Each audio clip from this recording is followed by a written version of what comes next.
Let's get some. Ready to get some. Like I said, Leif is always ready to get some, which is a good thing. Stand by to get some. Stand by to get some.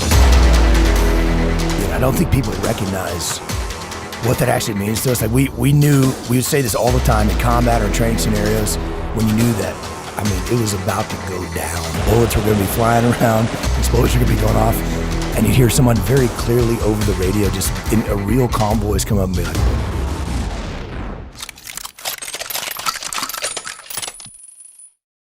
stand by to get some.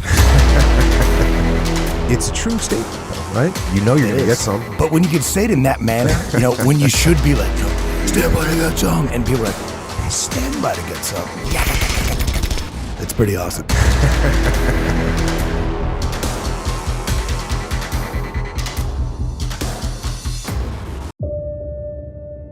We lie to ourselves. We don't tell ourselves the way things really are.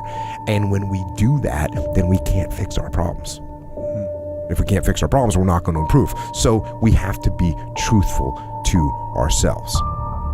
You have to stop rationalizing, stop making excuses, stop telling yourself little watered down assessments of where you're really at.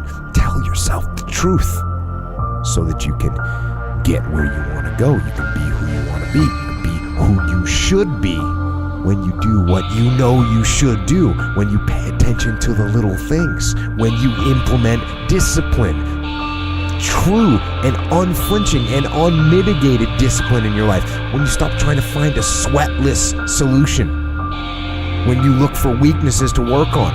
And all that starts when you stop lying to yourself. That's when you can become who you know you should be, when you tell yourself the truth about where you are so you can make sure you are in the right place. And if you're not in the right place, then you can get yourself on the path to get there. The path of discipline, the path of hard work, and the path of truth. The skill itself is being able to detach during the event. The hard part is to notice. You gotta look for those signs. You gotta look for that moment when you start feeling emotional, or you know that it's gonna be something emotional. You gotta step back from those and get yourself in the habit of asking yourself, what do I look like right now? What do I sound like right now? Listen to the words that are coming out of your mouth and see if you're being a reasonable human or not. Look for the emotional quicksand and don't step in it. The emotion of the anger, the frustration. When you start feeling the sweat beating up, when you start feeling hot, that should be a big red flag. There it is. That's the quicksand of emotion. And you don't want to step into it. You want to pull yourself back. The path. The war path. A path of war. Moving toward a battle.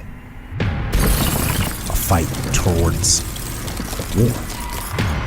The actual war against our nation's enemies, or the war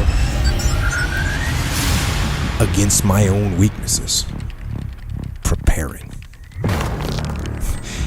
and sharpening my sword and honing my skills and maintaining the unmitigated daily discipline in all things. Where does it lead? It can lead to war, and that's fine. In fact, I am waiting, and I am ready. Because the war path is a war against weakness, and so it leads to strength. It's a war against ignorance, and so it leads to knowledge. It's a war against confusion, and so it delivers understanding. The war path leads to control and leads to ownership of your life, and that is the war path.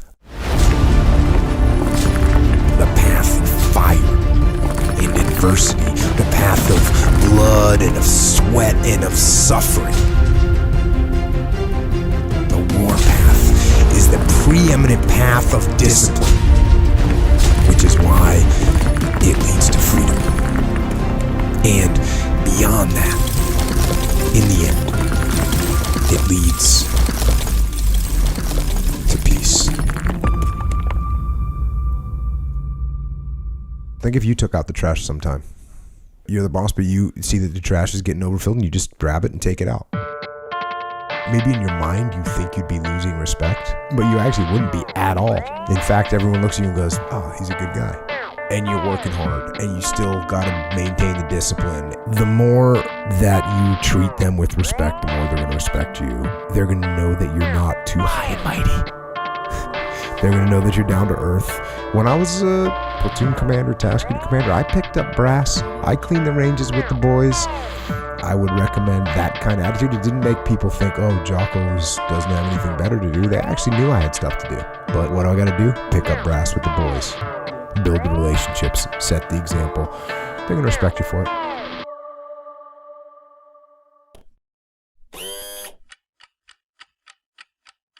I hear that I'm over 40, I'm pushing 50, whatever. Bring it. Back off, negative. Not happening. In fact, I'm stepping it up. I'm training harder, eating cleaner. I'm training more. I'm learning and reading and studying more now than I ever have in my whole life. Do I get dinged up? Of course I do. You know what? No factor. No factor. Deal with them. You know what? You know what I hear? I hear the clock ticking. That's what I hear. And the end is nigh, and time waits for no man. And you young guns out there, 18 years old, 20 years old, 24 years old. Listen,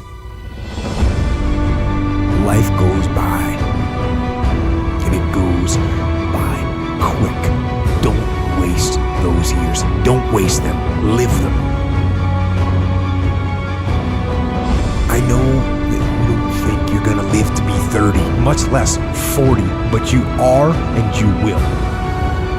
And the earlier you get in the game, the better life you're gonna have. Healthier, wealthier, stronger, smarter, better. Better. And if you're an old man like me, and you haven't gotten on track yet, get on track. Get on it now. Here's the deal. No complacency. No complacency. No backing off. No slack whatsoever. Fight. Fight that ticking clock with everything you got. So, like the end of a hard day, you put your head down with ease. Satisfied. The path. The war path. A path of war. Moving toward a battle. A fight towards war. The actual war against our nation's enemies, or the war against my own weaknesses. Preparing.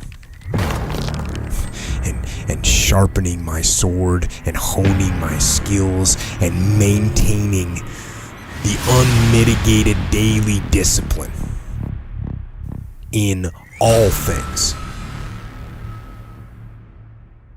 Where does it lead? It can lead to war, and that's fine. In fact, I am waiting, and I am because the warpath is a war against weakness, and so it leads to strength. It's a war against ignorance, and so it leads to knowledge. It's a war against confusion, and so it delivers understanding. The warpath leads to control and leads to ownership of your life. And that is the warpath. The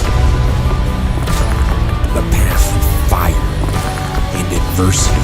The path of blood and of sweat and of suffering.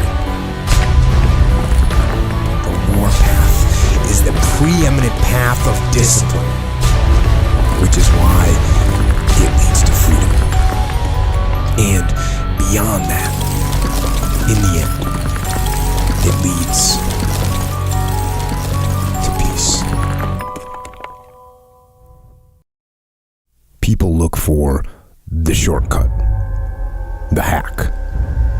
The shortcut is a lie. The hack doesn't get you there. There is no easy way. There is only discipline. You can't control other people. The only person you can control is you. You have control over your mind. Weakness. I'm nothing but weakness. I get emotional over stupid things. I eat the wrong foods. I don't sleep enough. I procrastinate and I waste time. I care too much about stupid things and not enough about important things. In all those ways, I am weak. But I don't accept that. So often, the easy path calls us to be weak for that moment, to give in to short-term gratification. Discipline will not allow that. Discipline can seem like your worst enemy, but in reality, it is your best friend. Discipline. It will make you better and stronger and smarter and faster and healthier than anything else. And most important, it will make you free. Discipline equals freedom.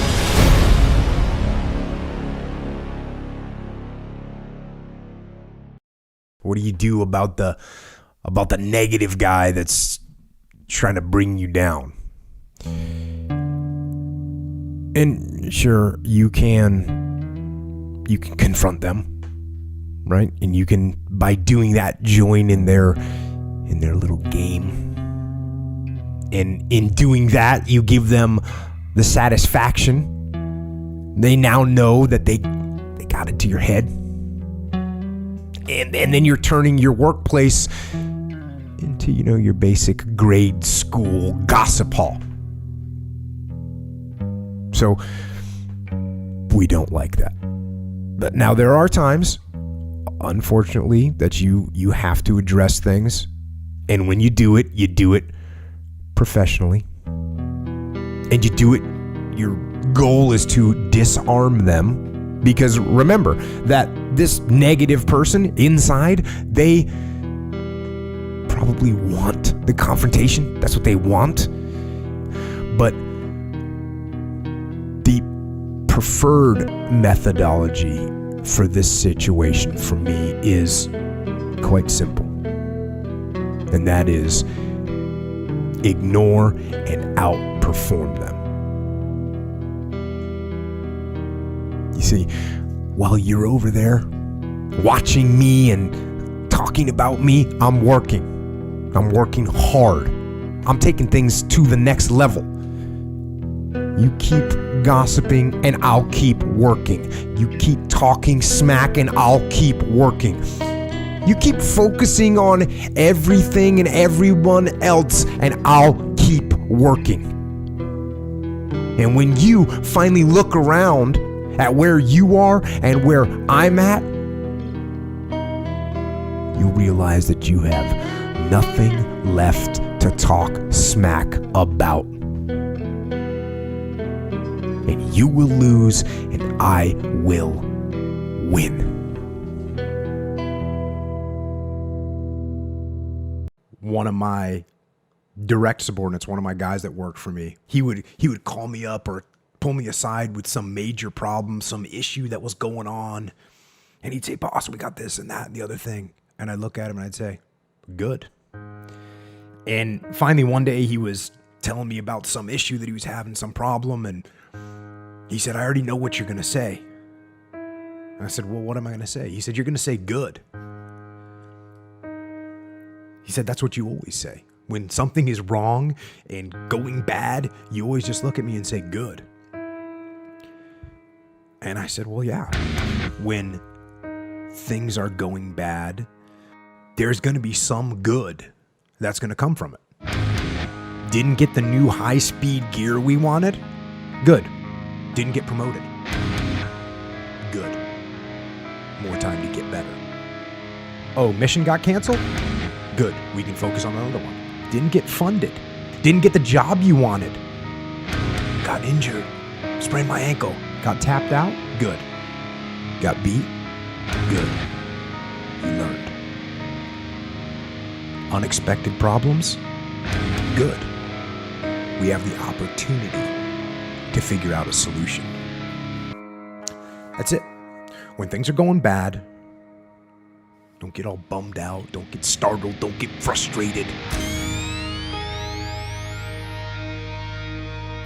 If you can say the word good, guess what? It means you're still alive. It means you're still breathing. And if you're still breathing, well then hell, you still got some fight left in you. So get up, dust off, reload, recalibrate, re-engage, and go out on the attack.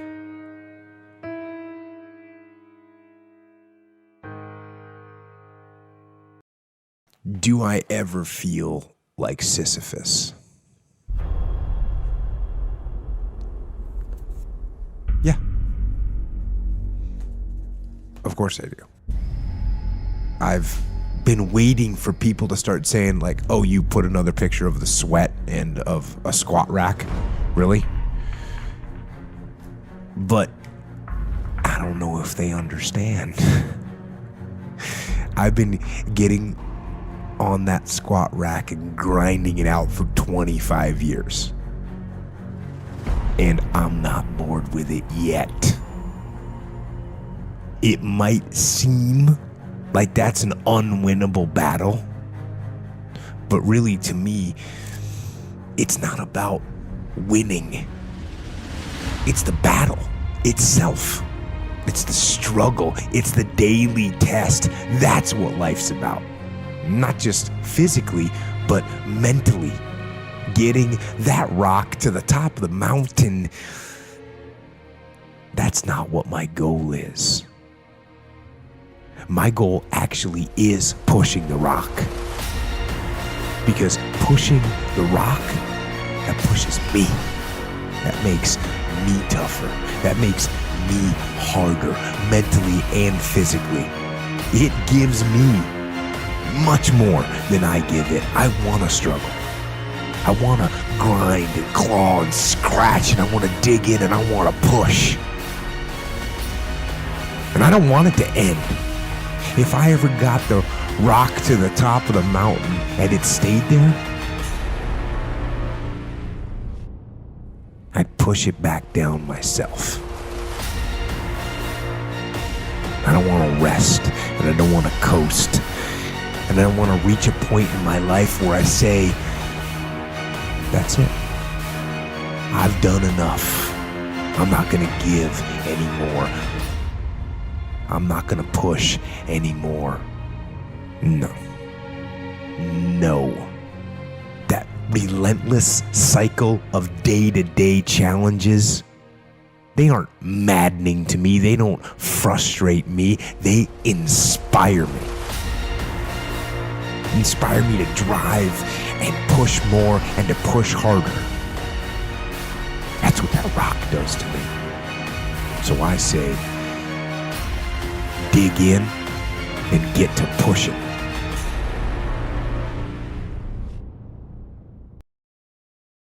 Because we are talking about war,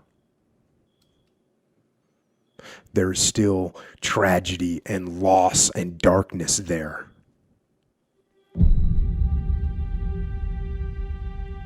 And that's okay.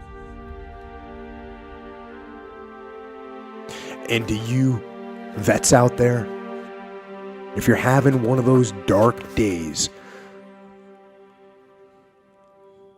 it's okay. It's okay. It's okay to feel that darkness.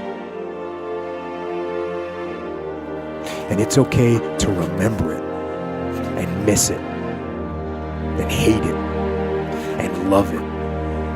And it's okay to wish it never happened and at the same time to wish it never stopped. And it's okay to want to take it all back and at the same time to want to do it all again.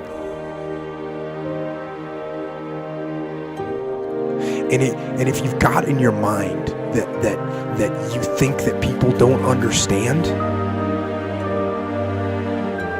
that's okay. They don't. But you do.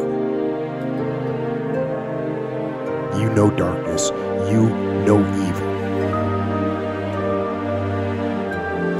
But more important than that, you know good. You know light. And you know laughter and love better than anyone.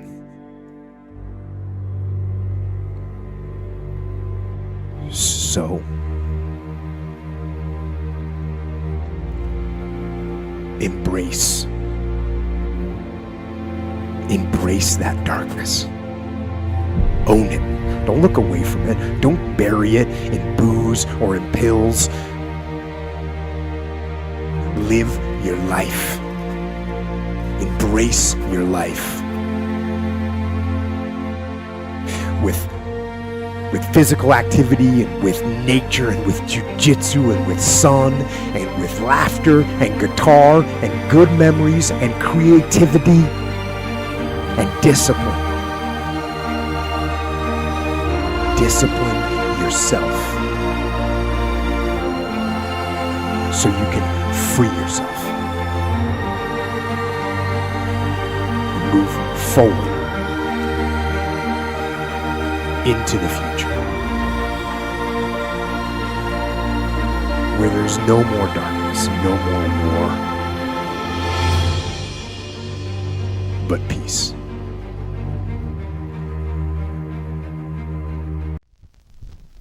Where does discipline come from?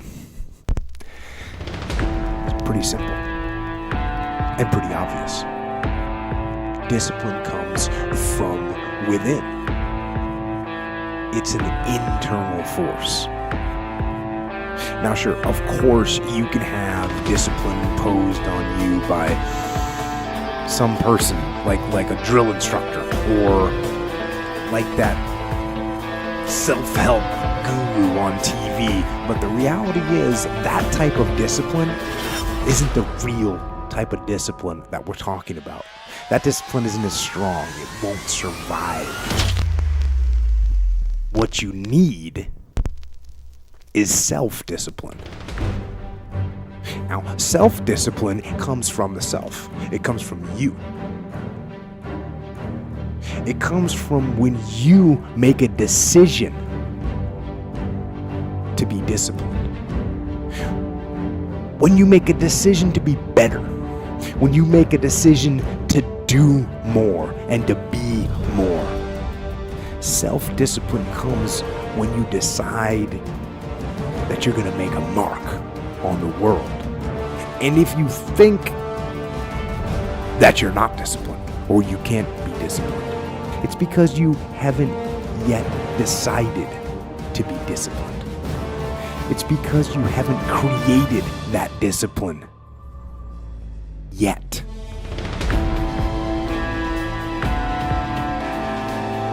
So make the decision, make the commitment, discipline, the root quality that will improve every aspect of your life. And it'll make you better and stronger and smarter and faster and healthier. And most importantly, it'll make you free.